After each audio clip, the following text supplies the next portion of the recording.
You already know black people can't be on time for nothing. I'm black people. Yeah. It's supposed to be at 8:30, but I was 5 minutes late. Yeah, make sure you log on to doggiediamondsnofilter.com. Got some audios dropping. If you're a fan of audio, whether you're riding around, you might be doing your Uber Eats, you might be doing your deliveries, you might be a truck driver, you might just want to listen to something before you lay down and go to sleep or lay down and relax. Make sure you download the audio version of all these podcasts, and that could be found on doggiediamondsnofilter.com. doggiediamondsnofilter.com. Make sure you log on. Also, for only $100, I promote your content on my Twitter, Facebook, Insta Stories, YouTube community, Threads, and doggiediamondsnofilter.com. Hit me up on Instagram at doggiediamonds for your promo. Serious inquiries only. Must be Cash App ready. Let's go. So as you hit that like button as you walk in, shout out to everybody in the room. I wasn't live yesterday per se, but I was live. I went to Guitar Center yesterday. One of my favorite places in the whole world.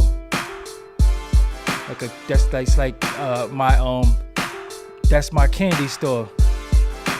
It's my guilty pleasure. That's my my drinking. That's my smoking. It's Guitar Center.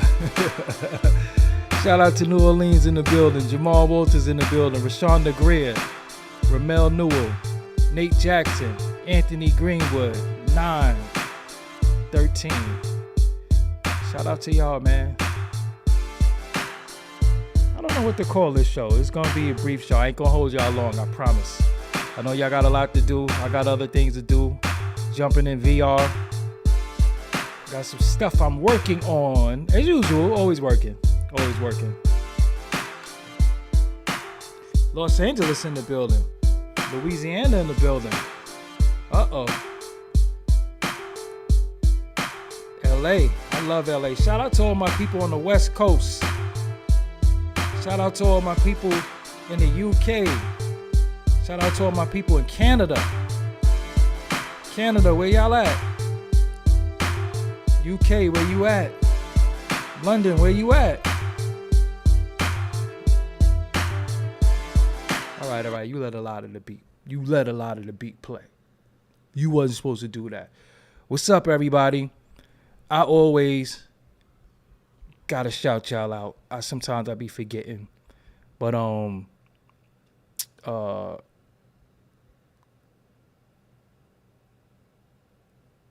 Twitch McConnell. Nah, sometimes it's like doing that. Sometimes it's like yeah, shout out to everybody, man, who support me and support what I'm doing. I'll get into that in a minute after what I'm saying, what I'm gonna say. So it was brought to my attention that me, Doggie Diamonds, that many people believe and many people think that I am I'm gonna say hater.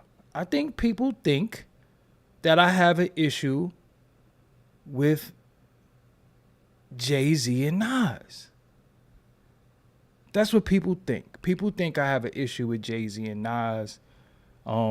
Maybe from some of my interviews, some of my commentary, some of my stuff. So people think because I interviewed many people that I personally have an issue with Jay Z and Nas. So I'm gonna tell you, I'm gonna keep it real today. I'm gonna keep it real. You won't have to guess anymore. So you won't have to say nothing to me after this show. You won't have to have no comments. So as you know, I've interviewed a lot of people. I was interviewing before interviewers was interviewing. Let's say that. It was a point in this culture where on the internet, it was just me. So I was able to do an interview right in the moment. I did the Come Up DVD. You had Come Up DVD. You had Smack DVD. You had Sub-Zero DVD. You had Cocaine City DVD. You had Real Talk DVD. You had Step Your Game Up DVD. You had many different DVDs. So there was a time if somebody had an issue with Nas, Jay Z, whatever, it had to come out quarterly when that was going on. The internet wasn't as prevalent as it is now. It wasn't like, oh, go here. This person's talking about this person. So what we did was we was able to, when I say we, I would say me, myself, Imrek, and Jordan Tower, but more so, let's say Jordan Tower, Imrek, and Doggie Diamonds in that order. But the order of who was putting it on the internet was Doggie Diamonds and Imrek. So Jordan would film it, but he didn't understand the impact of the internet. Myself and Imrek knew what the internet was going to be. We knew where the internet was going as far as how people was going to be able to consume content. Being out there in the street, seeing the DVDs, but like we live in the now.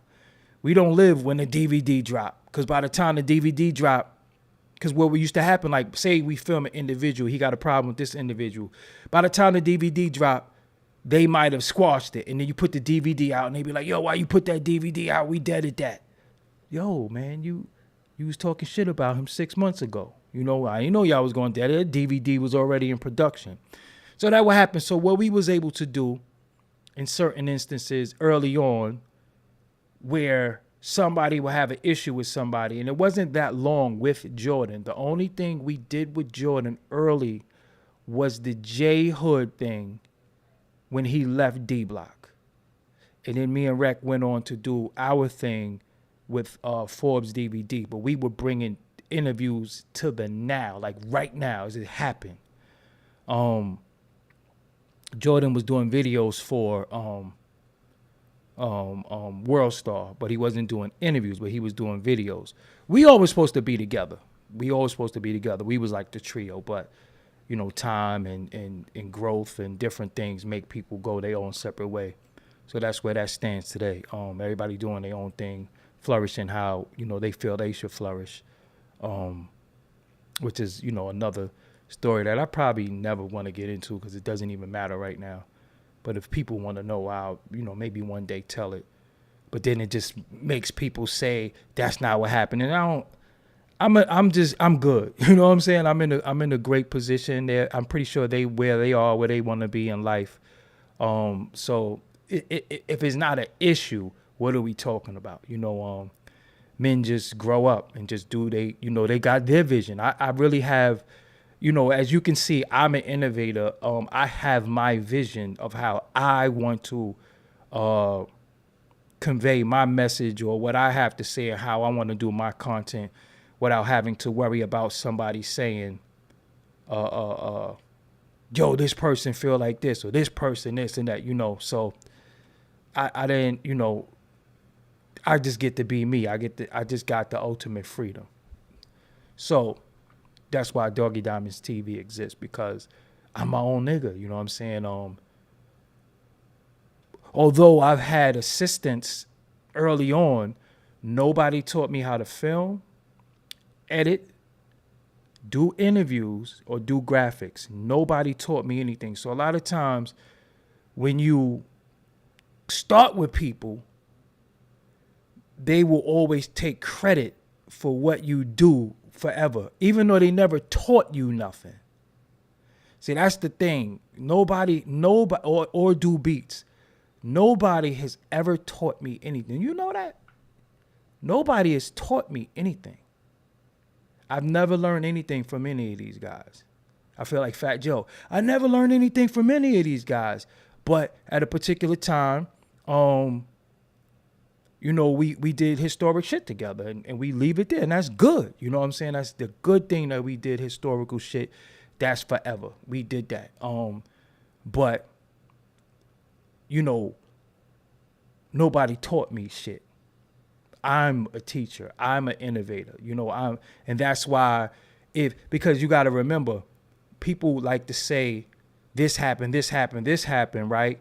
But when you go your separate ways, you see who's still able to maintain without using anybody's name, disrespecting nobody, and still creating and still going up. And got the best looking stream on YouTube. I'll say that. I want to say that. Salute to Cost TV, who put me on to the Elgato camera after I interviewed him, and I was like, oh no.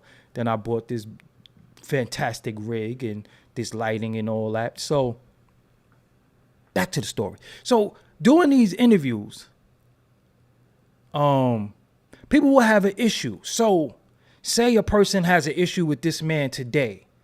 From doing the Come Up DVD, from running around in the streets crazy. Neltron, thank you. From hitting me with the super chat, supporting this independent voice. From doing that, I was able to build a rapport with a lot of artists. Rest in peace to Maserati Fox, good comrade, Rue Spitz, Bundy. Bundy was around a little bit, but I think Bundy had got locked up by the time I was around. But a lot of comrades in the music business that I already knew prior to doing interviews. So when I first was going to interview them, they would laugh at me. And I remember this company called Double Exposure is a big PR firm. They represented a lot of people. They represented Frank Lucas. They represented a lot of people. So what happened was they would contact us to do interviews. And one time they contacted me after I did the Frank Lucas interview. They hit me up and said, could you interview Easy Mo B for me? And I was like, Easy Mo B? Yeah. So I said, listen, I'll interview Easy Mo B. Just don't tell him who's interviewing him. Just tell him he has an interview to do. And I'll be there. So needless to say, they told him. So I'm in Double Exposure. This is in Manhattan. So I'm sitting there. So Mo walks in and he's like, yo, what up? Whoa, what up? Like I said, we go back from the same neighborhood in the same crib a lot, working on music and shit. And I witnessed a lot of those incredible classic beats. I witnessed those being made, So I said, yo, Mo, I'm here to interview you. And he's like, you? I said, yeah. He said, you know everything about me. I said, that's why this will be fire. So if you go watch on the Forbes DVD channel, you could just put in Doggie Diamonds Easy Mo B when you get a chance. You'll see it. So in doing that, I built a rapport. So the streets was always turned up. It's people who don't know how important that DVD era was, that mixtape era, that 90s era of music from about, I say like 96 to like 2002 or something like that. 2003 maybe. The DVD, no, let's say 2005. From like 90, almost 10 years, the DVD era was just insane. The mixtape era was insane. The streets was on fire with DVDs and mixtapes. It was just very big. So from doing that, I built a rapport, but when people will have issues, they would want to do their records, but they would want to say, they would call me and say, yo, you see what this dude such and such did? And I'd be like, no. And they'd be like, yo, come through with the camera. I'm going to talk about it. So I would go through with the camera. But then we found a way via YouTube we would start uploading the footage. What we wasn't waiting for no DVD. And I remember many people, shout out to them, didn't understand what we were doing. They would say, yo, why y'all wasting that footage? Save it for the DVD. Well, and we knew, me and Rec knew, that DVD shit about to be over. That DVD shit about to be over. So we left and we created Forbes DVD, which stands for DVD. People thought it was for the actual physical DVD. We changed DVD to an acronym to Digital Video on Demand. So like you can actually see the video now. So in that journey, I was hitting people on MySpace. I hit Shaheem. The Coming of Age, Shaheem's supposed to be on Coming of Age. That's originally my interview. So a lot of the narratives you see in hip hop that are being rehashed over and over from Jazzo, Shaheem.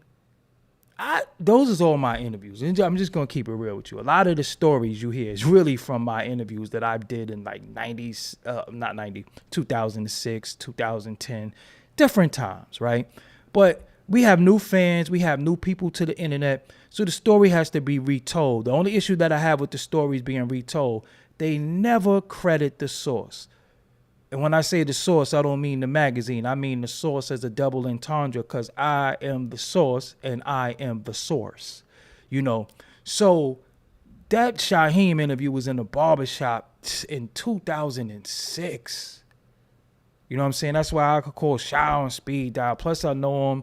You know what I'm saying? We both know a lot of people, you know. So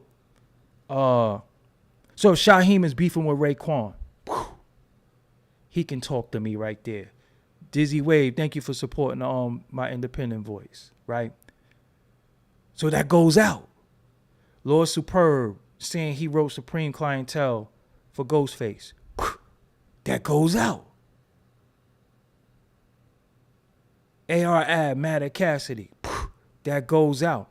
So what happened was there were times where certain individuals was buzzing and popping. So, for example, I did the greatest Prodigy interview of all time. And I hate saying some of the things I did is this, but nah, I can't. One thing I can't do, I have humility.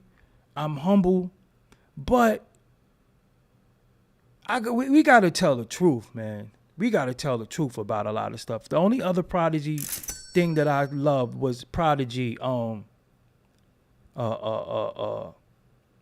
with the therapist. I love that. But I did the greatest Prodigy interview of all time. It's up. Some of the interviews I did was Brownsville in the Building. I did some of the greatest interviews. And you got to remember, these wasn't no office interviews. These wasn't on set. Niggas wasn't mic'd up. None of that. We was just guerrilla. Yo, put the camera on. What's up, people? It's your boy, Doggie Diamonds. I'm here with. And I would just start and we just go. And the funny thing about it early on was Fendi used to say, yo, the interviews is too long, man. You got to shorten them. And I was like, nah, Fendi, these long form interviews is going to be the way. These long form interviews is going to be the new wave. He's like, yeah, but we got to shorten it to put it on the DVD. I said, so we cut it. But I'm telling you, I'm doing interviews. I want hour-long interviews. So I started that. So when Prodigy wrote his book, everybody was mad at Prodigy because of the book. But what was their outlet, right? You can't go to All Hip Hop. Respectfully, All Hip Hop is a great platform, but it's not street. You have to go sit down in the office, set a day. That's not going to work. Hip Hop DX is in the West Coast. You had many other sites at the time. But you had Doggie Diamonds, MREC, and Forbes DVD, or you could say MREC, Doggie Diamonds, whatever you want to do. It don't matter, right? So Capone could call me and say, yo, that book is a lie. Yo, I need to get on your camera. Well, let's go to Queensbridge. And it's now. It's now. There's no quarterly DVD. There's no this. It's coming out now. Pow. So as I'm interviewing Capone, which Nori, that's how I met Nori. Me and Nori got real cool. That came from my homegirl. Her name was Chi Chi Glaciers. Then she changed her name to Tracy Esco. Me and her rocked on Twitter. She's down with Thugged Out Militainment. She hooked me up with Nori. So from her hooking me up with Nori, me and Nori been rocking ever since. Matter of fact, I was mad at Nori for a little while. And I was mad at her for a little while too. But I wasn't mad on no bitch shit. I was able to, like when I'm mad at somebody, I'm able to convey it. I don't do sucker shit. So, and the thing that I was mad about, Nori, the thing I was mad at Nori for, end up going awry, which I knew. Like, so I was mad at Nori because I felt like at this particular time, Taxstone was dissing me. And I'm like, yo, but you my bro. Like, why you embracing the dude who dissing me? Then I was like, you know what? Which he did, PCG Nino. Thank you for supporting my independent voice. So I was telling him, I was like, yo, man, he dissing me. Like, how you fucking with the nigga who dissing me? He's like, yo, he had his reasons because it's business at the end of the day. And they was working. But look at them end up having a falling out. But I foresee the future. But anyway, let's keep moving. So Prodigy writes the book. He put all these people in his book. They didn't have no outlet. Cadillac Ty didn't have no outlet. Mike DeLorean didn't have no outlet. Capone didn't have no outlet. So now as I'm doing all of this, now that I'm doing all of these things, it seems like I don't like Prodigy. But I got this fire Prodigy interview, so it wasn't personal. So you see how Prodigy could say, damn, you interviewing everybody who hate on me, so you don't like me and I don't like you. Which never was the case. Me and Prodigy I never disliked Prodigy, but these guys don't have an outlet. The same way when Nori embraced Taxstone, and I'm like, yo, but you my man, like we bros. It was an outlet thing, so I couldn't take it personal from the journalistic standpoint. The journalistic standpoint, it's not personal. It's never personal. It's journalistic. So they didn't have a outlet for Prodigy. And then a lot of these brothers who have an issue with Nas or Jay Z, who is their outlet? Now, to some people might think I don't like Jay Z. Why wouldn't I like Jay Z? That's my Brooklyn brother. He's from my borough. I met Jay Z a few times. The Diamond and Doggie Diamonds is a very weird connection. It ain't no Illuminati shit, but it is some connection between us.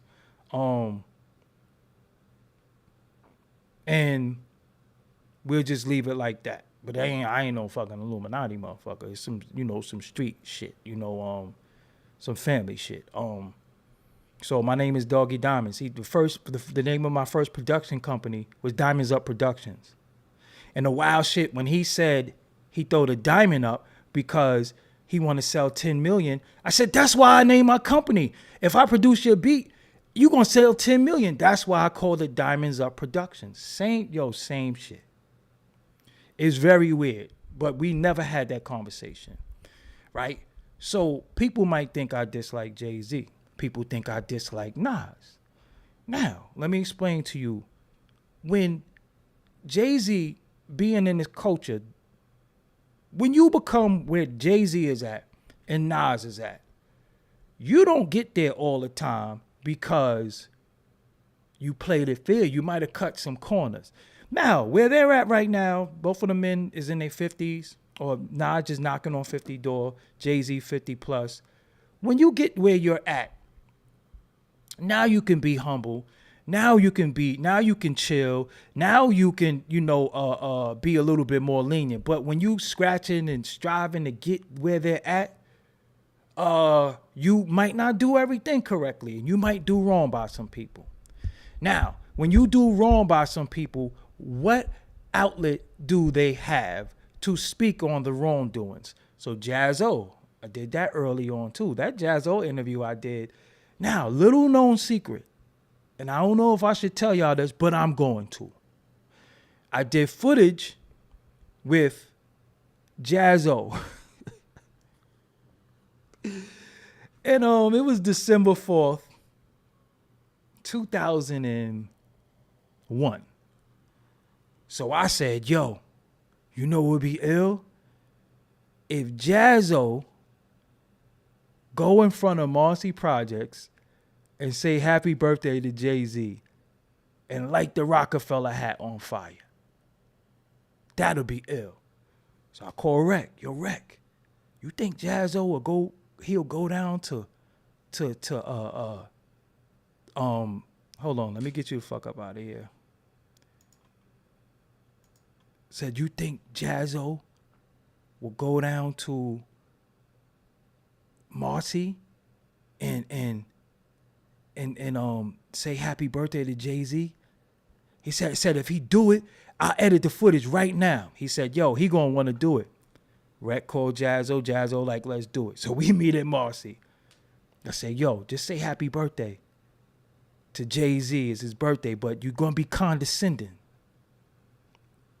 He said, happy birthday to the look. And then he burnt the Rockefeller hat. So that was something that I was behind that. Okay, fuck it. We tell the truth. So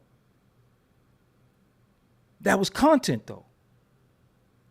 That was content where I knew that we have to push the bar on content. This is more than interviews, because at one point people would just say Jazzo interview and expect you to know. I was like, yo, if we're going to do interviews, we have to paraphrase what the interview is about. So we could take within the allotted characters we have and say, Jazzo speaks on, Jazzo goes in on. That started from us. Facts. There wasn't no worlds, there wasn't none of them, because they wasn't doing, none of these outlets were doing interviews. This is pre-Vlad TV. It wasn't no Math Hoffa.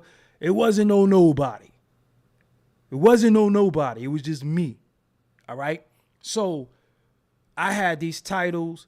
So then when we have Jay Z, and he, you know, a lot of people felt like he wronged them, but who can they go to say, yo, I helped him write this, he did this, he did that? Who could they go to? So what happened was they would come to me. Why? Because I can actually interview them and put the footage right out. It's going to drop. Or they might have a project coming or something they working on. It's going to come out immediately, right? So I was like, you know what? But I can't just drop the interview. I got to do a trailer for the interview. I got to take and make a movie out of this. And this interview going to be a movie. So I would put this dramatic music, take little sound bites from the interview, cut it. This is me editing. Me, Doggie Diamonds editing. Nobody, it was only me editing, right? So I'm taking this, taking the punchlines of it, putting this dramatic music, doing overdubs. December 15th, the truth is going to come out, you know. So when people see me put clips of interviews out, they be like, put the full interview out. You doing what Vlad? No, Vlad is doing what I do. Math is doing what I'm doing. This is a fact because I was the one, I was before them. They wasn't doing it. So when I interviewed Source Money, when I interviewed Jazzo, when I interviewed this dude, Jay Z is the biggest artist in the game. Of course, people who are affiliated with him, either they're going to love him or they're going to hate him. But I've always been the one that wanted to get the backstory. I wanted to get the backstory. So that's why the interviews was who they was. But it just seemed like I'm always in it. You a Jay Z hater. How? Because these people don't have an outlet and I'm giving them an outlet? Who else can they go to? All other media is compromised. I'm the only one that ain't compromised. I'm the only one that ain't compromised. Nobody got their hand up my back. Nobody pulled no puppet strings. And then a goddamn soul can tell me what I can and can't do. I don't care who it is. I'll interview a damn a squirrel running across getting some acorns if I feel like it. That's why if you look at my TikTok, is video of me, this duck running down or this goose running down on me. You know what I'm saying? So again, when these people have these issues and it's with Jay Z and I put the footage out, they'll say, yo, you a Jay Z hater. How? D Haven is another individual who I feel like truthfully is the only one who has a legitimate gripe with Jay Z, because D Haven name was all on Reasonable Doubt and on Mad Albums, and he got insinuated that he was a snitch. But how does he defend himself? He don't rap. He doesn't rap. He can't go in the booth. So all he can do is do an interview. So when you say fuck D Haven for caving, we like caving. Made men don't make statements. So we like, he a snitch. But nobody ever had to prove he was a snitch. It was just like Hove said it. So, you know, Hove. So when you say, yo, I want to talk to blah, blah, blah, blah. All right, let's talk. Calvin Klein, let's talk. So when people come to me and they want to discuss their grievances with anybody, I had the platform. So I would provide the platform for people. I am the source. I am the platform. Now that's why when you see these interviews, they're what I already did. Many of them. I don't need to go down that road again. So another thing. Nas coming out of Queensbridge, the top artist coming out of Queensbridge. My personal favorite rapper from Queensbridge is Tragedy Gaddafi, but that's personal. There are many great rappers out of Queensbridge. Nature, Havoc, Prodigy, Capone, Cormega, Traj, Black Poet. There's many great artists from out them building. MC Shan, Roxanne Shante, who I DJ for when I was 15 years old. But so if people have a grievance with Nas, who can they go to? These platforms are compromised. And what they did was they did these moving pieces to where many people are set in position where now the platforms are compromised because their rapper friends are now media. So you think they're going to let somebody sit there and talk bad about this person and that person? So what happened was, you have a person like Ali Vegas who had a legitimate gripe. When you hear his backstory, if you listen to his story, he had a legitimate gripe, right? Why y'all naming Queens people? I said Queensbridge. Don't mean stack bundles and months. Come on, pay attention. Y'all got to pay attention sometimes, seriously. So,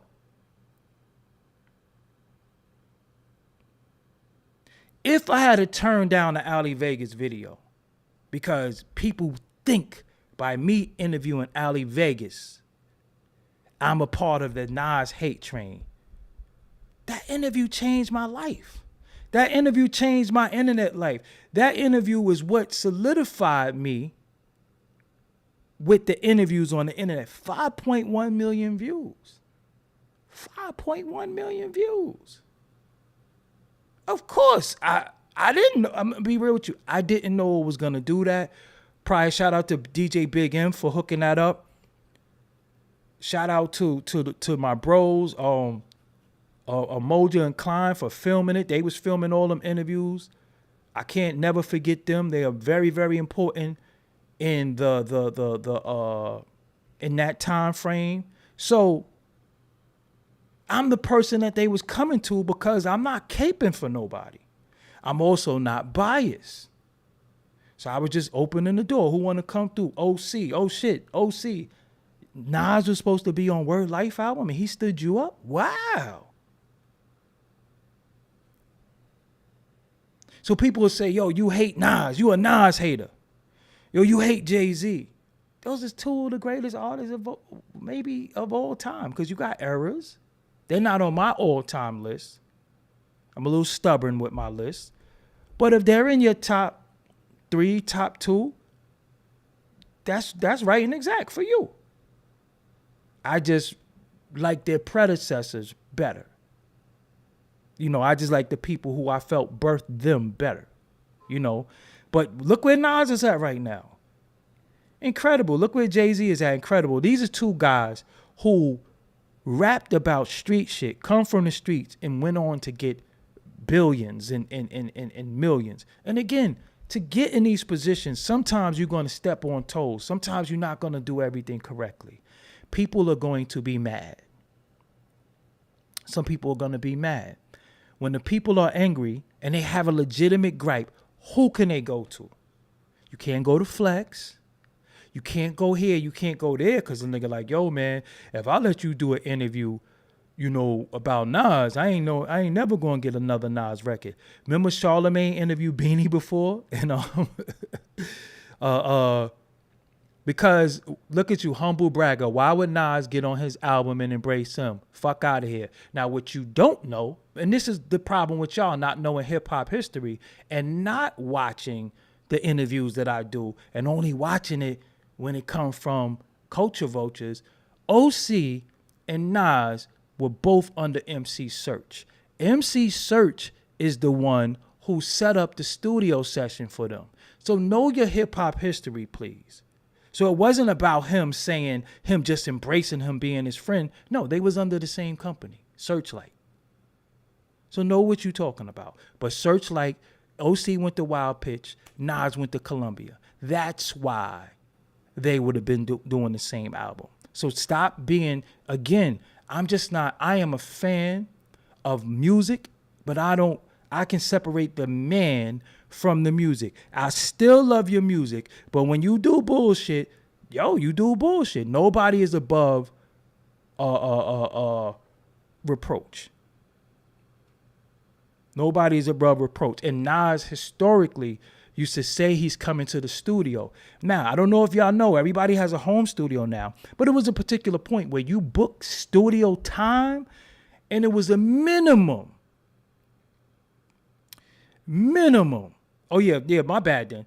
It was a minimum humble bragger, but that's a dope name, humble bragger. I like that shit. That's because that's an oxymoron. I like shit like that. That's like brilliant idiots or good bad guys. Yeah. So it was a minimum of $50 an hour. That was the minimum. Some studios on the high end used to be like $125 an hour, $150. So if you go to the studio and you book 10 hours and Nas said he was coming, Nas used to stand a lot of people up. Stood Biggie up, Jay Z, OC, a cast of people, but that's just who he was. You know what I'm saying? So do I hate Nas and Jay Z? Absolutely not. If I hated Nas and Jay Z, I would be talking about them every night like some people do. You don't see me talking about them every night.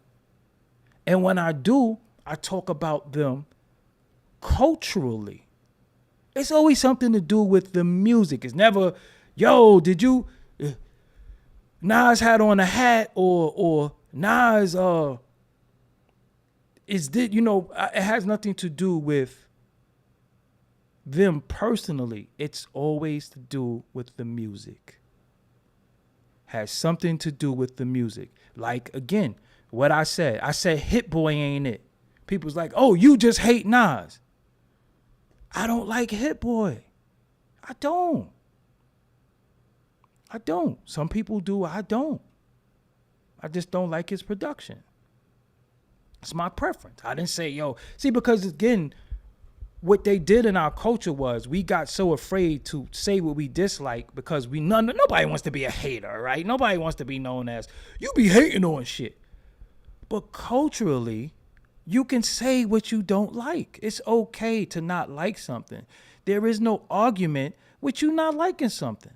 Seriously, you don't like something, that is fine. You don't like my shades, that is fine.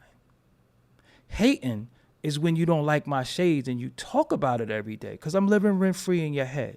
You don't like my shades, fine. Like somebody said, I fuck with you, but I don't like your intro beat is trash. That's why they just got blocked, because that's hate. That's hate. I can be, as an artist, not as a man, because remember, we don't know each other. We know of each other. I know many of y'all from being in the chat, being my friend, but me and y'all never chopped it up. Me and y'all never really built. Some of the people I have, but we don't know each other. So you only know what you see of me. It just so happens that who I am offline is who I am online, right? This is not a persona. I am who I am. So what happens is, when it comes to my art, I'm as sensitive as everybody, right? But I understand everything that I do is not going to be liked. And that's fine. So when I say, damn, I don't like that DJ Khaled and Jay Z, you just hate Jay Z. No, I don't. You know who my favorite rapper is? It's Jay Z. It's my favorite rapper. I have more Jay Z in my my Apple playlist than anybody. You know who second I got in my Apple playlist? Nas. Some days I'm on that Nas music. Some days I'm listening to Jay Z. Some days it's Pac. Some days it's Big. Some days I'm listening to the Roots all day. Right? So I just have my moments. Some days, today I was MOP today. You know, it's different. It's different things that I like. So it has nothing to do with the music. Has nothing to do with the music. But when these individuals have their gripes, who can they run to share their empty space? Pause. My favorite rapper of all time is Big Daddy Kane, which is Jay-Z's father. That's why. But see, you could say it's because I'm from Brooklyn. That's not the case. That is not, see, again, there is no Brooklyn bias. Kane is my favorite rapper of all time. But currently, my favorite artist who makes music currently would be Jay Z. Then I got times where I'm in the crib like scientific. Nobody's living. I'm about to be scally bolly dolly dicking. Then I got times where I'm listening to trash. Then I got times where I'm Mobb Deep out. I'm gangstarred out. Sometimes I'm listening to Ab Soul. Sometimes I'm listening to Freddie Gibbs. That's just me. That's just me. You understand what I'm saying? That's just me. So I just wanted to clarify that. So when people see these interviews, you think that I'm doing an interview because I have an axe to grind. I have no axe to grind with Jay Z. He does not owe me anything. He's never did anything wrong to me in life. Never. I have no axe to grind with him. I have no beef with him. It's just that, again, when people don't have an outlet, who can they go to? And then, you know, respectfully, if you see a Jaz-O interview, I can show you a Jaz-O interview. That's the same interview that predates these interviews that you're seeing. It's just they're just rehashed and history is being updated. That's all. I met Nas before I saw Nas. And he's incredible. He's incredible. You know what I'm saying? He's incredible. Oh, I'm weird? Okay, your mother's weird. So I don't know why. Yeah, just get them the fuck out of here. Yeah, thank you. Thank you. You know what I'm saying? So I get it. I understand. And again, you know, sitting in this seat, I get crazy DMs every day. I get my Jazz is not, listen, Big Daddy Kane is the founder of all Brooklyn rap. But anyway, I get my life threatened every day. I get called names every day. I deal with a lot, but it's cool. I signed up for this. You know what I'm saying? Because again, I come from the era, and I come from from you know, when somebody disrespect you, they had to be ready to throw their hands up. This is the internet. I understand, right? I understand that these cowards love using the internet as a tool to attack. I get it. You know what I'm saying? I get it. I understand. So I sit here and I have to endure the fire, you know? But Nas, it has nothing to do with Nas. I don't like Hit Boy's music. Nas on the Three Magics and the King's Disease is rhyming top tier, top form. I just don't like the music. That's it. I don't. It's scattered. If it's a 10-song album, if it's a 12-song album, I might like 2. So out of those 6, I can compile an album. But I don't like it. But He's incredible. Nas is Nas. You know, I got shit. I can show you my wait, well, my phone is charging. I can show you. I listen to a lot of Nas shit. I listen to shit with Nas that you don't even listen to. I like situations by Nas and the Bravehearts with Julie Black. Do y'all know Nas Situations? Y'all know that song? I love that song, Situations. And it's not even really that dope. I'm gonna be real with you, it's not that dope. But I like Julie Black singing on there. And I like Nas verse. So I like Situations from Nas. I like If Heaven Was a Mile Away. That flow on Heaven. Heaven, crazy. I like The Lost Tape. So I listen to a lot of Nas. I don't never want nobody to think I don't listen to Nas. I listen to a lot of Nas. But sometimes I just don't like it. Jay Z as well. I like 444. I like the album with Jay Electronica, because I'm a Jay Electronica fan as well. You know what I'm saying? I'll be the first to admit it. I will never front on the fact that I like Jay Electronica. Jay Electronica, low key, is one of my favorite MCs as well. I don't know. I was listening to Jay Electronica since MySpace. You know, I know songs like Dealin'. I know songs before like Deal Moleskine. And I just listen to, and see, again, we're not going to do Nas is better than Jay-Z or Jay-Z is better than Nas. That's not what this is about. I like Jay Electronica a lot. You know what I'm saying? I think my favorite is Exhibit A. I love Exhibit A. You know what I'm saying? I really know his catalog, you know. But Jay Electronica has done things on the internet that was just like, the fuck is wrong with him? And said things that was wrong with him. So if I cover it, people would think, you don't like him. No. It's not that. I gotta cover it. And Prodigy, somebody just said something in the chat. People were mad at me when I said it. New York biased media. That's them. That's not me. But shout out to New York biased media. He said there was a small gap where Prodigy was better than Nas. And I'm gonna go with that. Prodigy, rest in peace, to me was the most feared MC in New York City history ever, besides Big L. Reason why I say Prodigy was feared, because we didn't know what this kid was gonna say.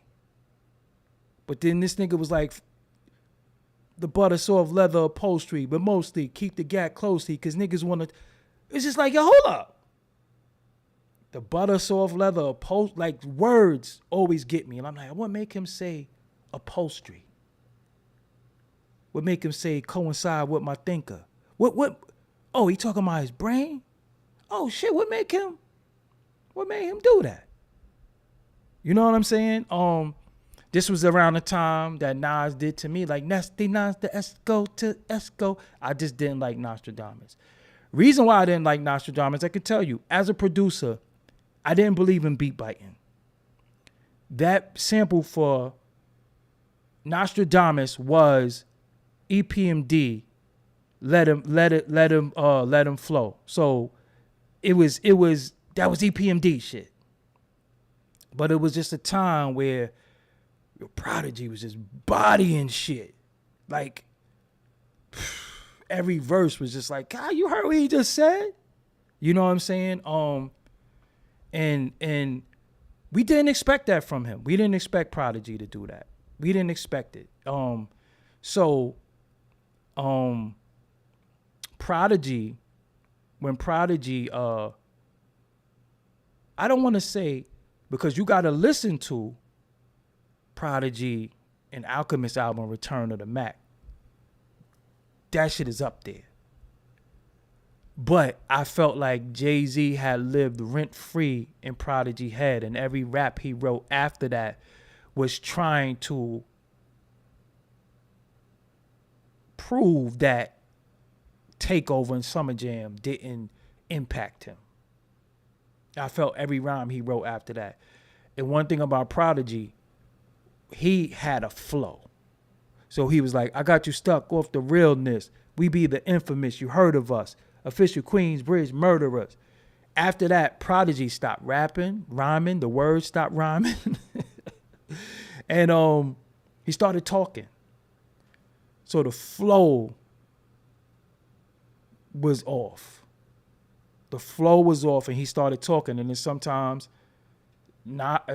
Prodigy the words wasn't even rapping. So, and then, it was a lot of people that was just getting nice. It was a lot of people that was nice. Because, when we think about guest verses, think about Your Beef Is Mine, A Drug Dealer's Dream, Stash Keys on the Nickel Beat. I Gave You Power as a song. And then Temperatures Rising by Mobb Deep is a copy of One Love. It's the same concept. The Temperatures Rising is fire too, though. So, also, we're never going to forget Nas' verbal intercourse verse. We're never going to forget that. We're never going to forget. Through the lights, camera, answer, glimmer, glitter, and glow. Like, what the? We're never going to forget verbal intercourse. So how could I hate on somebody who penned that? See, I'm for the culture. Again, I'm an individual. If you did something dope to me, I will forever be in your good graces because you was able to provide a time period for me that, damn, when this was out, yo, we was drinking Saint I could remember. Now, if you notice, music doesn't give you any chronological order of your life. You don't remember what you was doing when certain songs came out. You don't remember that. Now, back then, songs used to be like, these sneakers was out, this was the haircut, this was the coats. When Control came out, caused all that controversy, what was going on? What was dudes wearing? What was the style? What was the dance? What was the girls? Everybody's looked the same. Now everybody, yo fam, all that listening to C-Mac, you about to get the fuck up out of here. Don't type that again in my chat. Seriously. You see you sneaking that in? Fuck up out of here with that. I call women fam too. Now, we got these moments in hip hop, but it lasts maybe like 24 hours, 48 hours, and then we off it. Because y'all was just talking about Magic 3. Y'all not talking about that no more. Right? Y'all was just saying, oh, it's a classic. Now we sitting around starving, waiting for something to come out. When you gonna drop again, Nas? Hey, you just dropped 6 albums. So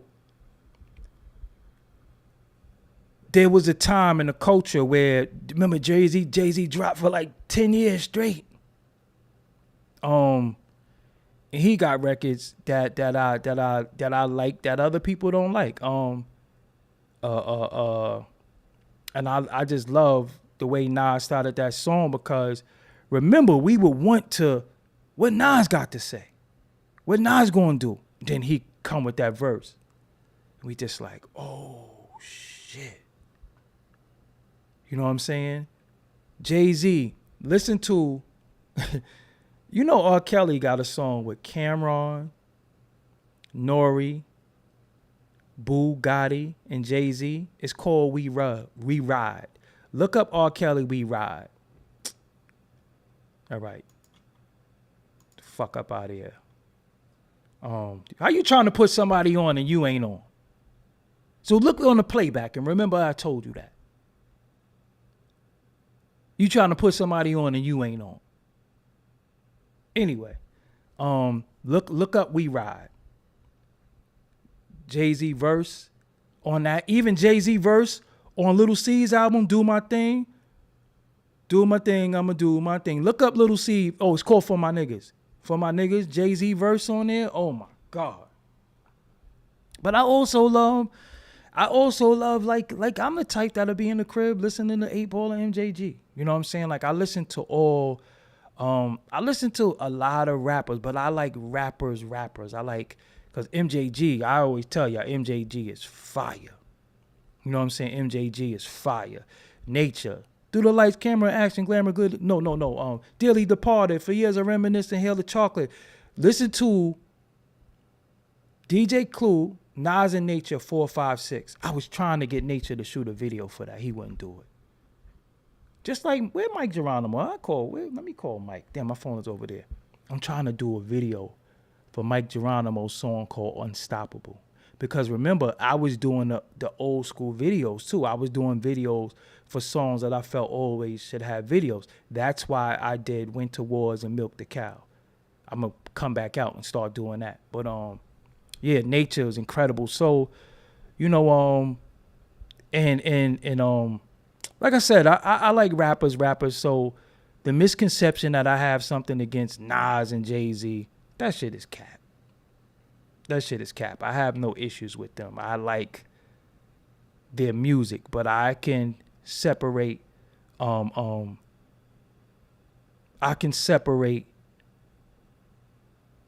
they are as a person and people's perception of them personally from the music. So a lot of times I just sit there. So a lot of times, that's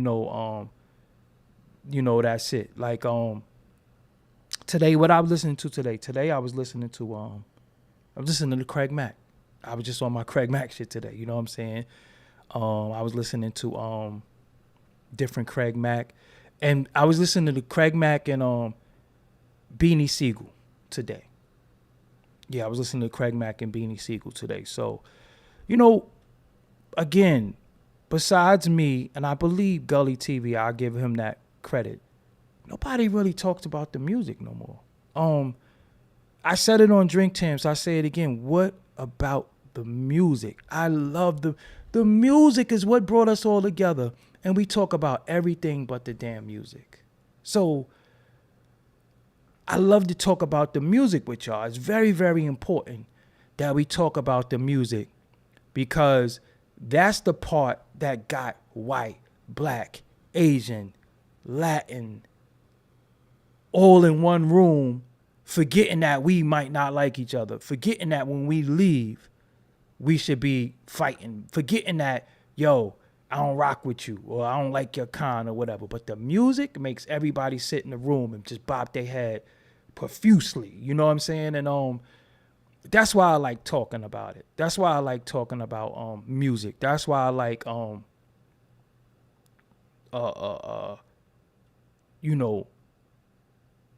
having these conversations. And it's a lot of people who are afraid to do interviews with me, mainly because I'm going to ask critical questions that I don't think they're ready to answer rather. I'm going to ask critical questions, and I don't want anybody to think that if they do an interview with me, they're going to be attacked. That's not what this is about, but there is stuff that people want to know that I ask, right? I can speak to Dame Dash for an hour and never ask him one Jay Z question. Facts. I could ask many people questions without rehashing these questions, because these shits it gotta get better. It has to get better. A lot of the interviews, I don't watch them because I don't feel like I learned anything. I have to watch the Smith and Wesson interview because, first of all, those my bros, and I know their story. But a lot of times, it ain't. It's just. How can I say this to y'all? Hip hop is 50 years old. If we're talking about stuff that happened 25, 30, you got to remember it's 2023. So the year 2000 was 23 years ago. So we're going back to Biggie and Tupac, respect to them. We're talking about something that happened 27, 28 years ago. And people be talking about the shit like it just happened yesterday. If we're still talking about two young men who lost their life as kids, that means the culture is really not growing. It's not really growing. And I think, we don't celebrate some people. We don't talk enough about Eazy-E. We don't talk about Guru. Like, what do we know about Big L? We don't know enough about Big L. We just don't know enough. And it's just like, it's like this same hip hop narrative that's being spoken about over and over. Over and over. Like, here goes the questions that you said on that platform, that you said on that platform, that you said with Doggie Diamonds in 2006. So I just want to hear different shit from people. I want to learn new things. That's why my other channel is going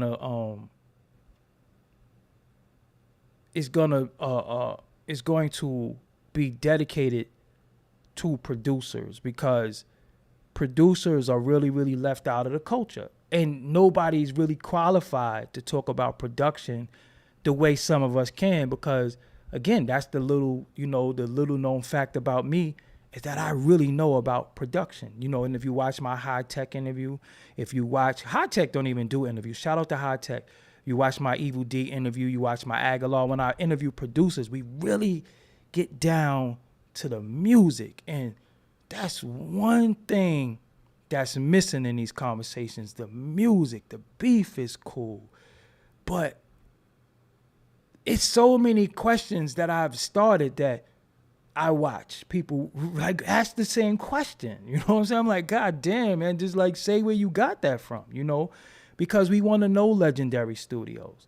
We want to know what that studio session was like. Who was there in the studio? All that shit come from me. You know what I'm saying? And I let people live. I let people do it, because regardless to whether I like it or not, whether or not it's a preference of mine, it's keeping the culture going. But I'm going to be honest with y'all. I'm ready to step back out and do these interviews again. I got to really show people how this shit is done, but yeah, I got to come back out. I got to come back out. I didn't really want to do interviews. No, because I feel like I interviewed everybody, and I feel like some of the new people don't have a backstory enough to talk about. But I don't want to talk about Jay Z and Nas and Biggie and Tupac. I don't want to talk about that shit. Like, I just don't. Like,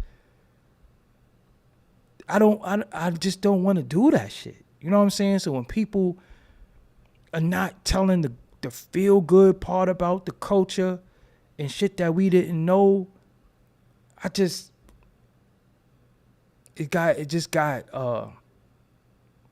got boring to me. You know what I'm saying? It got boring to me.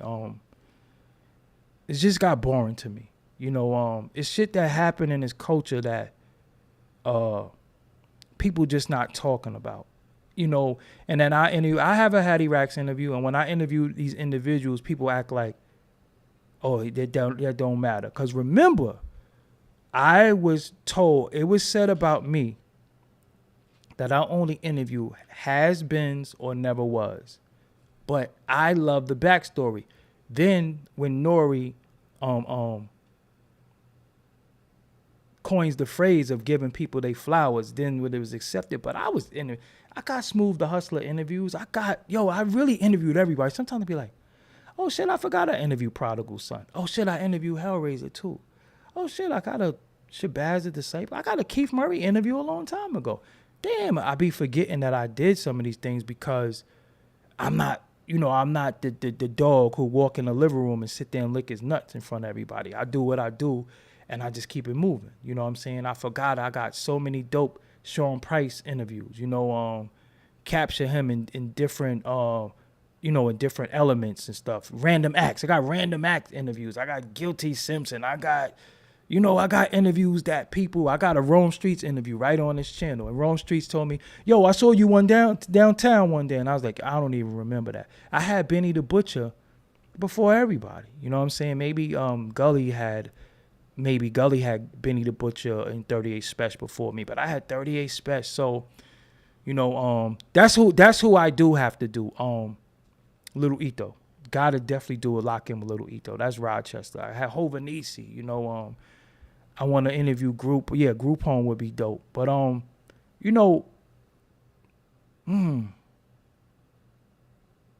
I got tired of all the podcasts, honestly. I got tired of all the talk show type podcasts. I got a little tired of it. So I wanted to switch different lanes. I got a Graph interview on here too. I got a Petey Crack interview here too.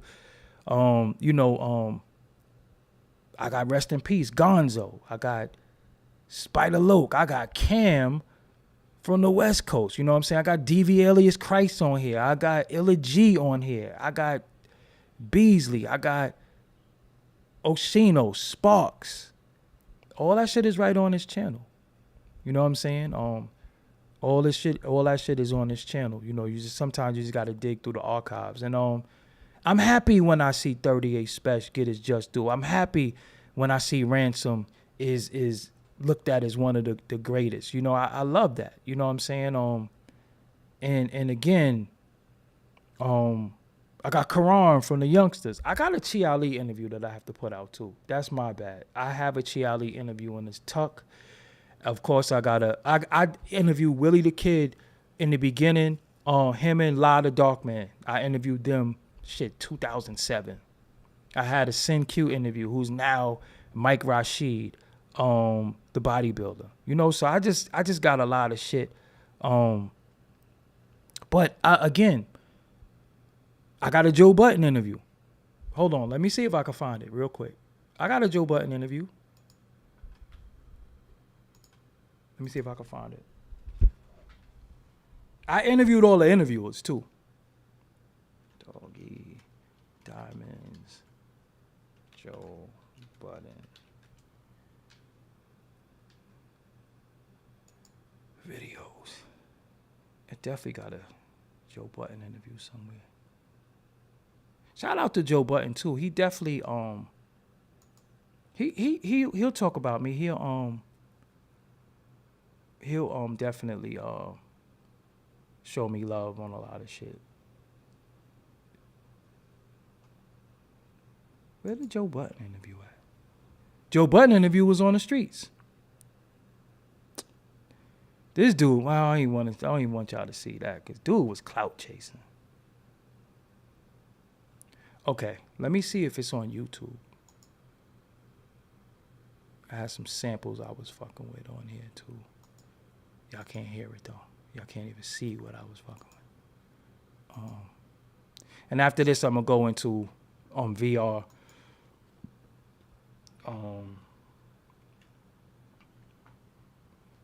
Button come up DVD. Yeah, here we go. Is this the interview though? Or this is just, I don't know if this is the interview or this is just this is hilarious, right? This might be the rap. This might be the rap. Yeah, this might be the rap. Hold on.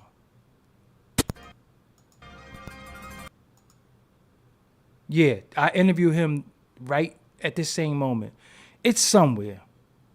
But I have a Joe Budden interview back when he was still rapping.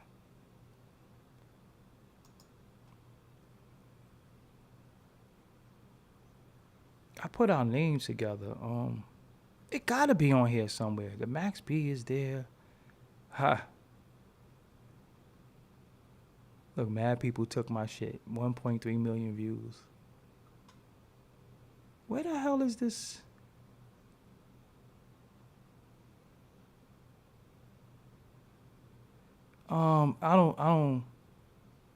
I saw it one day though. I definitely saw it. I would have to hunt it down and then repost the shit. But yeah, I would have to hunt for it and then. But I got a Joe Budden interview. Definitely got a Joe Budden interview. Yeah, I'm not gonna but it's gonna look like this, because it was the same day. We was on 42nd Street, and that's when you had to be outside doing this content. You had to be outside. So yeah, I just wanted to tell y'all that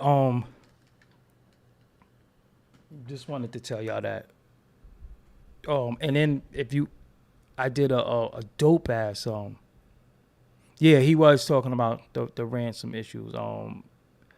I did a dope ass interview with Sheik too. I think Jordan put it out, but I think Jordan had muted my voice because Jordan probably thought I would have flagged him, which I wouldn't have.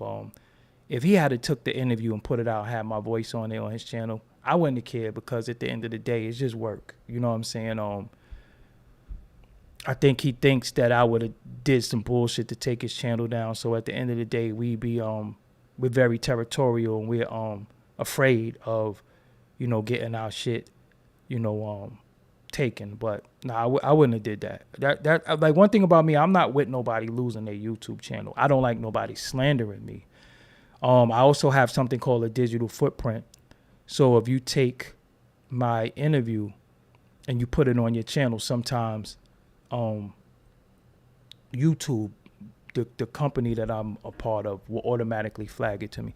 I would love to interview DJ Premier. I don't know if he would do. Yeah, Jordan Towers. You know what I'm saying? I don't know if DJ Premier would do an interview with me. I got a Pete Rock interview that's dope. Pete Rock is a little reclusive, but I don't have a Loon. I'm not gonna interview Loon. Nah, we not gonna do that. I spoke to Loon about doing an interview, but I'm not. I don't want to do that no more. And make sure I rock with Bag Fuel. I like what Bag Fuel is doing. Shout out to Heineken and SO. Check out Bag Fuel. They've been doing solid interviews.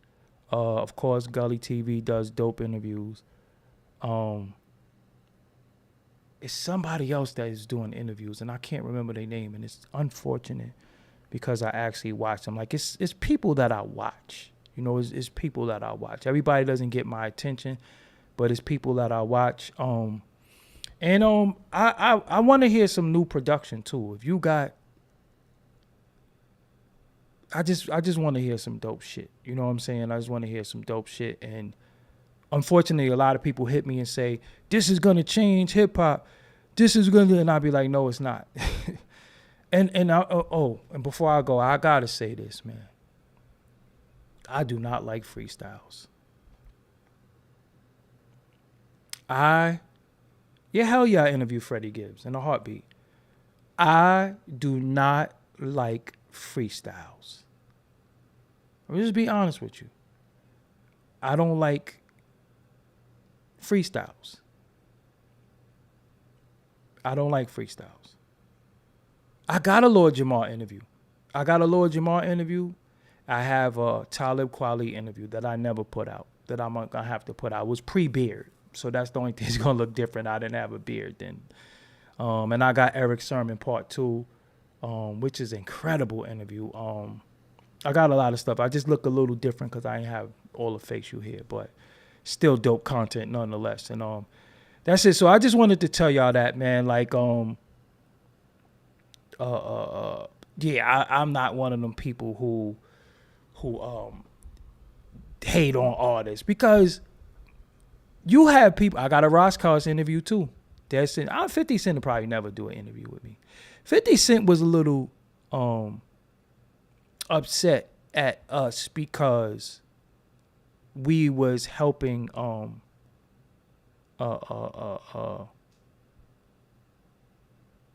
his cousin 2-5, who became Continental 5. But I tried for a 50 Cent interview a few times. I tried for a Redman interview and Method Man. those have been elusive to me. Why, I don't know. But 50 Cent, I don't think he'll do an interview with me. So Cam interview is on his channel. You could look for that. You could just put, all you got to really do is put my name and put somebody, a rapper who you think, and 9 times out of 10 something to come up on one of these channels. And of course I would interview. Oh, Crooked is easy. I could get a Crooked Eye interview. Crooked is easy. I would interview Jay Z as well. I would interview Jay Z and Nas. But the deal that they don't understand about me and my interviews, because they seen beef interviews or people going at them, they don't know that I can ask them about the culture. And it would be a little bit more favorable to them, because all my interviews is like a bio, it would be like a bio. My Inspector Deck interview was incredible too. And I got to go on my hard drive, because I got I interviewed Ja Rule early on. That's what I'm saying. All these Ja Rule stories I see him saying, that shit is old. He been said that. You know what I'm saying? He been said. Matter of fact, I'm show you right now. Hold on.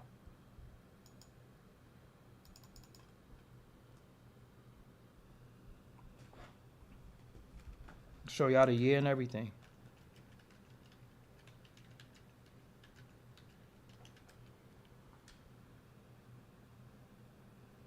Look. Ja Rule speaks on 50 Cent beat and failed group with DMX and Jay Z. Forbes, this 10 years ago, man. 10 years ago, 26 minutes. Watch this Chris Gotti interview. It's very good for the culture. Yeah, that was Mike Geronimo. Nori. Look, 7 years ago.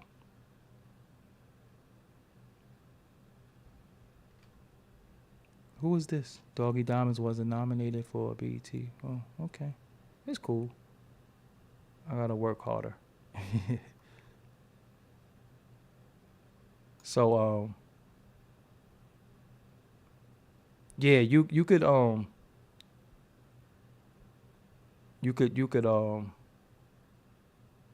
look at this right here, this Ja Rule interview. Like I interviewed, you know what I'm saying? Like I've interviewed everybody, man. Like, and if you watch this interview, it's all the shit that dudes asked them again. And remember, the people who do interviews now was watching me. Shit, I got interviews with Charlamagne on here. You got this. Check this out too. Let's put in Doggie Diamonds, Gilly. Oh, I misspelled that.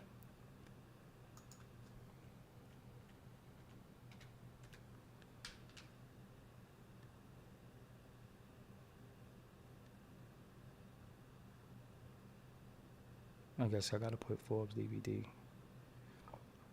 Yeah, I had Gilly in the hood.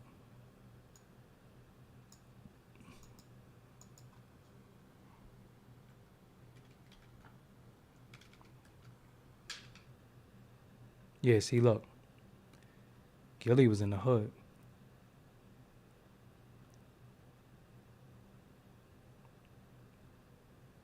Yeah, Gilly's in the hood. DJ Megatron got killed. I went out to the scene. I just did a lot of shit, man. Like, I did a lot of shit. This AZ interview is it. Damn, that shit did 829K. I didn't even know that. Atlanta GD kill. Rick Ross shooting. Yeah, I used to do a lot of crazy shit. I used to do a lot of interviews, man. Oh, I interviewed your boy. See, look, 14 years ago. Look at this shit. 14 years ago? Holy smokes. Damn. Oh, this is why he don't like me too. So let me explain this story really quick. This looked like I went to 50 Cent crib and was messing with his crib. So what I was doing, oh, y'all can't even see. Damn, I'm bugging. My bad. So, yeah, I did an interview with your boy. So this is how all interviews looked. Look, this is Gilly 9 years ago. Was in the hood. I had him in the projects. So 9 years ago, Soulja Boy threatened to slap Gilly, and then I had Gilly response. Gilly had a diamond tester. This is when Loaded Lux didn't pay his manager who got him the money. This is after we did the Ja Rule interview 14 years ago, because this is the same day we did the Ja Rule interview. When I put up the footage was years later, but this was the same day we put that up. So we did that 14 years ago. Unfortunately, DJ Megatron from Staten Island passed, and I was out there. That was in Staten Island. And AZ, I didn't know AZ interview did 829,000. I didn't know that at all. This was when these GDs was after Rick Ross. They used to, I was tapped in with them. And this is your boy. I don't know if y'all remember your boy. I think your boy is from San Francisco. But see, look at the title, Your Boy and Doggie Diamonds. They wasn't in a lot of interviews you see now, Whack, Flames. They wasn't titled like that. 11 years ago, I started that, the name of it. So, all right, but so back to the 50 Cent thing. We was in Connecticut. Rec was out there doing press. So Jenny Boom Boom and Craig G was a part of Connecticut radio. They said 50 Cent house is over there. So what I was going to do, I was going to start a campaign to get a 50 Cent interview. I was going to do like picket signs and protests. So when I found out this was his house, I went to his house and I well, I don't want to get nobody in trouble that worked for him. But I was allowed on the property. Let's just say that. And that's why I said I went to the mansion to get an interview. So it looked like I went to Connecticut to get an interview. We was already out there. His house wasn't too far from the radio station out there. And I went out there and I'm like, yo, this would be dope to start the campaign. So that's why it says Doggie Diamonds at 50 Cent estate. I didn't go to his house all the way from Brooklyn. I went there because we was already in Connecticut. So that's why that happened.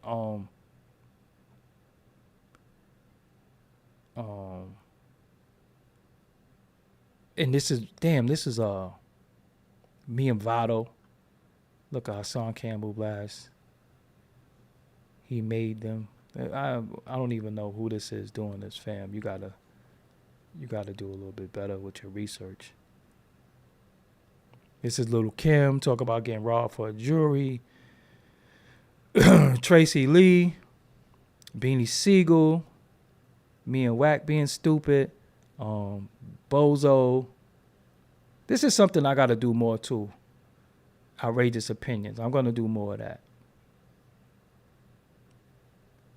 This is Core 2Gs of the Riot Squad. This is Tragedy Gaddafi talking about E-Money Bags 9 years ago. This is Tony Yayo 10 years ago. Jojo Capone. Damn, I don't even remember doing this. Oh, Black Company. This is Emilio Sparks. This is Paparazzi Pone. And this is the Ja Rule thing. A-Mafia. Free A-Mafia. I don't know if he's free.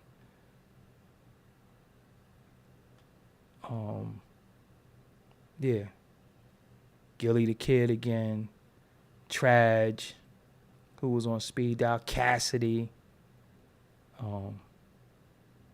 Cassidy says the new style of music shouldn't because look, Killer Pre. Why am I mixed with this fucking bozo too much? It's starting to get on my nerves. See, that's why you can't have certain beef with people, because you'll just get mixed in with bozos. But Scram Jones, John Forte, I don't think he even did any other interviews. And I seen him walking down the street. Petey Crack, Quan Lee, that's the bro. Gilly, Clipper Man. Yeah, we had Matt AG the coroner. That's the bro. Royal Flush. Royal Flush interview was dope too. Check that out if you get the chance. It's a lot of stuff. Junior Mafia was outside with them. There's a lot of stuff I did. Big Inf. I break down what blackballing is. Y'all need to watch this too, because a lot of people be like, they're blackballed. That was really Cyrock. A lot of people don't know I interviewed Cyrock. This is with Nori in Atlanta, Superstar J, Cormega. I had a lot of shit. This was a Christian rapper named Bizzle. So you can see 9 years ago, I was already cutting the interviews and putting out 10 minutes. Debo, Queen of the Ring, all the battle rappers. E&J, that's the dude who snuffed the dude that was like, you mad because I'm styling on you. Tiffany Webb, she was a model. Rec was mad thirsty. Young Z, QB, Bozo the Clown, Lil Fame, which is, that's my brother right there. Look at this shit 9 years ago. D Chambers, Murder Mook, 9 years ago. You know what I'm saying? Manolo Rose. Look how long ago that is. 9 years ago. Look at this shit. J Hood, 174,000 views 16 years ago. So that's what I say. I've been doing this shit for 16 years. That's me interviewing J Hood. Jordan Towers on the camera. Hollow the Dawn. See, that's what I'm saying. Why y'all... And this dick rider right here is dick eating him. So fuck him and his whole channel.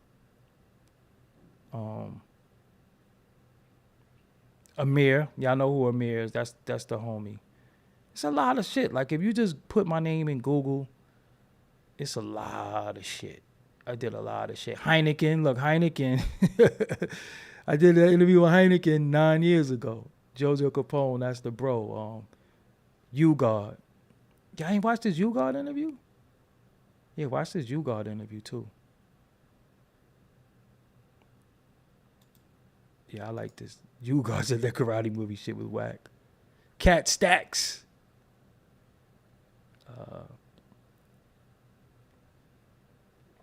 They was running.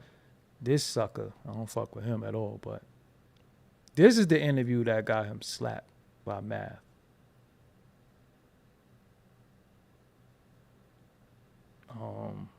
Yeah, it's a lot of shit. You could just go through that for yourself when you get a chance.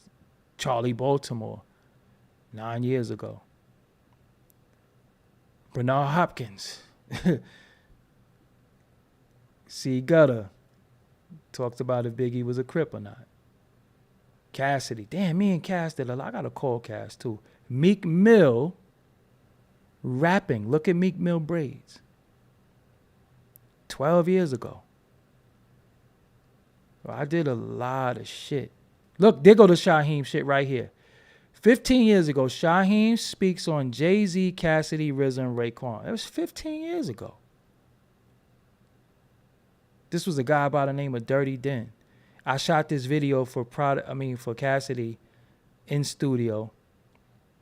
Beanie Siegel, D Malone. God damn, I forgot I did some of this stuff.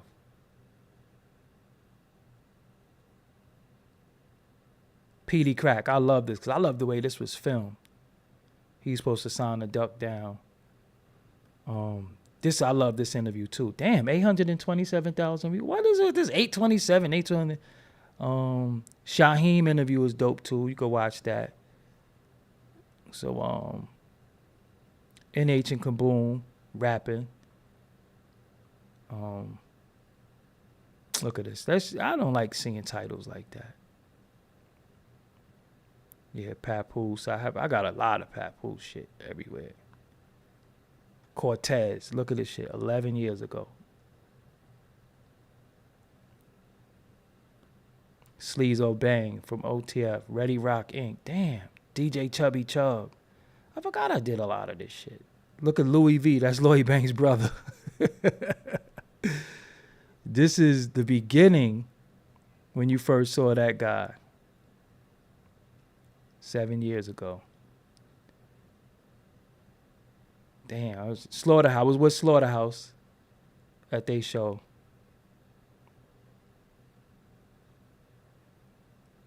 Trade the Truth. Damn, I forgot I did shit with Trade the Truth.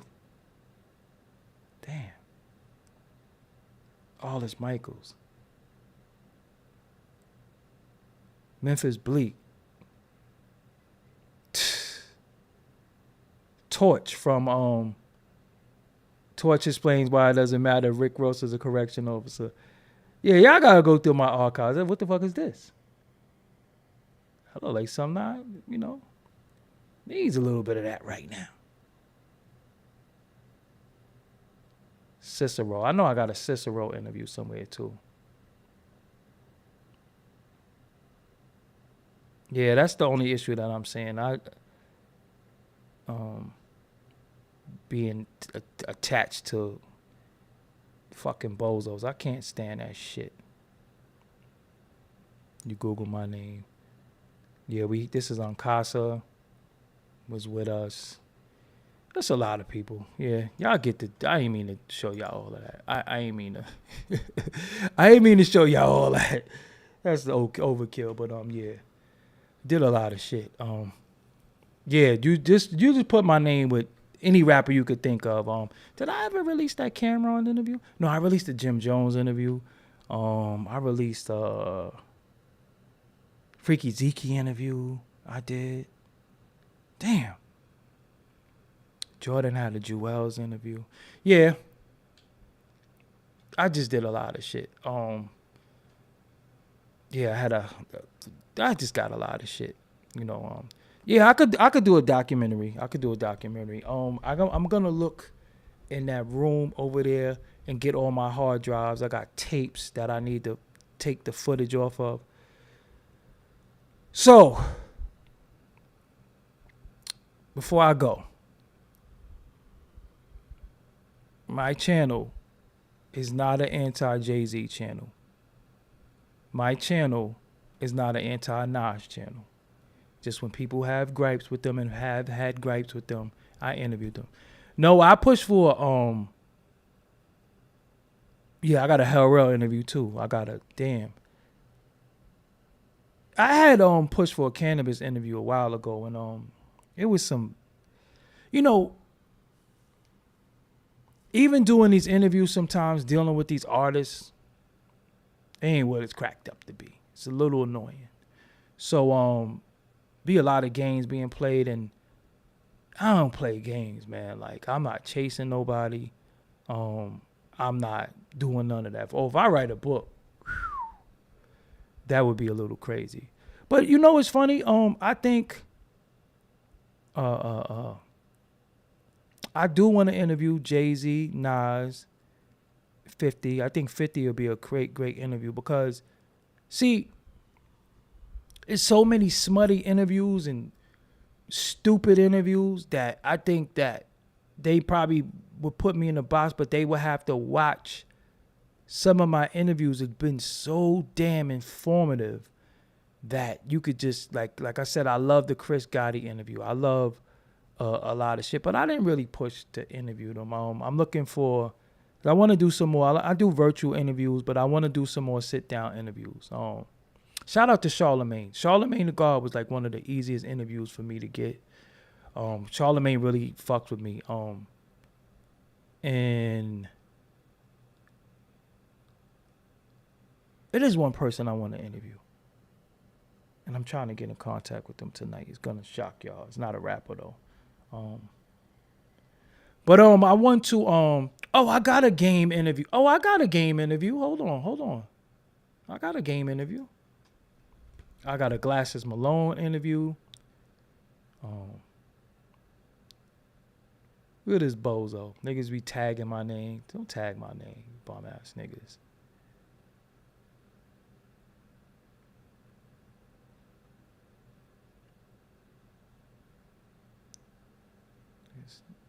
Tagging my name for clout. giving a little commentary. How could you give commentary on me? Your fucking father. All right, let me see if I can find this shit.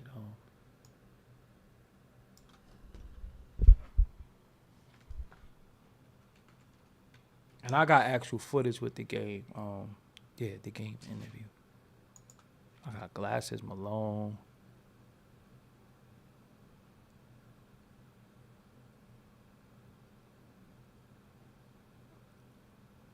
Where would it be?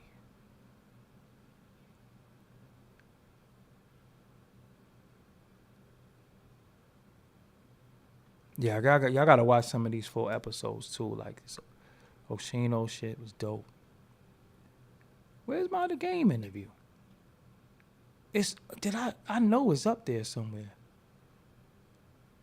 Look at this bum shit.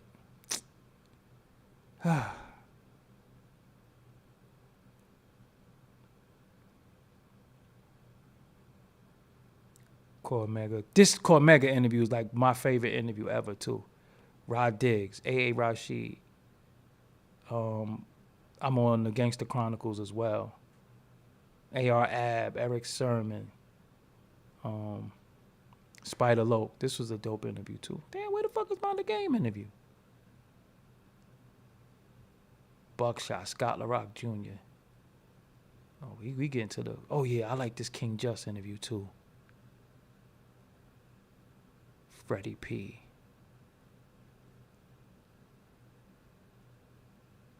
Papa Wu's son. Yeah, this was a dope interview too. You know, they related to Dirty. This interview was out of control. The Haven. This is why niggas take out. Oh shit! Look at this shit. Response. That's crazy. Yo, stop putting me with this clown, man. Look at this shit. This dick eater, right? This nigga right here is a dick eater. And I live with my mom in his 40s. My mother died when I was 2. So you already, that's how you knew niggas is dick eaters. Oh, I gotta do something about that. Look at this shit. Meek Mill's interview with Doggie Diamonds while he was on house arrest. Look at this shit. How long ago? 10 years ago. Aguilar. L'Oreal. Damn, I did mad shit. Yeah, I like this too. Sean, yeah, I see I gotta do some channel order than King Tone. I gotta get the game interview is somewhere though. I gotta find it though. Shaheem, yeah. Oh shit, I forgot I did this for them.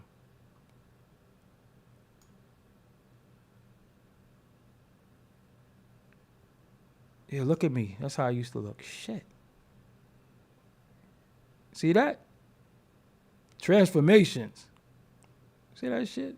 What the fuck was going on? Lethal Lip shit is dope. See? Stop telling me I ain't successful. Look what I was able to do. They be hating on me then with that shit. They be sending me DMs.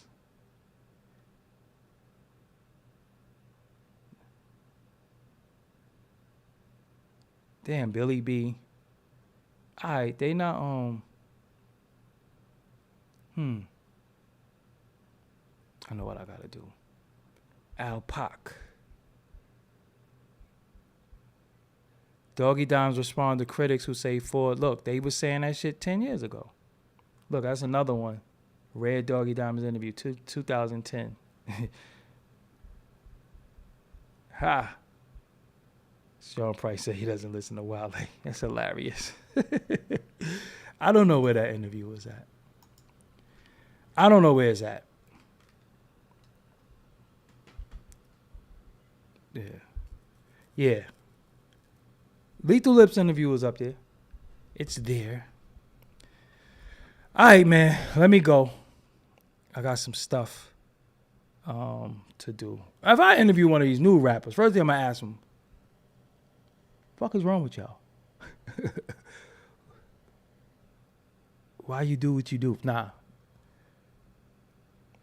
I got an interview with Rock and Helter Skelter I got a I was gonna tag something in here too.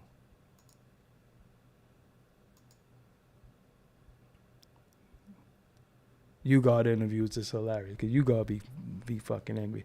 So yeah, I already did a few of them. I think it was very helpful to the individuals that I helped. So if you need any help with your brand, with the YouTube, with your t-shirts, with your music, any advice that you think I can assist you with, hit me up at Doggie Diamonds on Instagram. Also, you already know, for $100, I'll promote your content on Twitter, Facebook, Insta Stories, my YouTube community, which y'all should be checking all the time, Threads, and doggiediamonds.nofiltered.com. Hit me up on Instagram at Doggie Diamonds. That's it. And shout out to the Super Chat gang. That's everybody who sent in the Super Chat. I appreciate you. If you sent in the Cash App, I appreciate you as well. Yeah. Holler at y'all later on. Until next time, I'm out.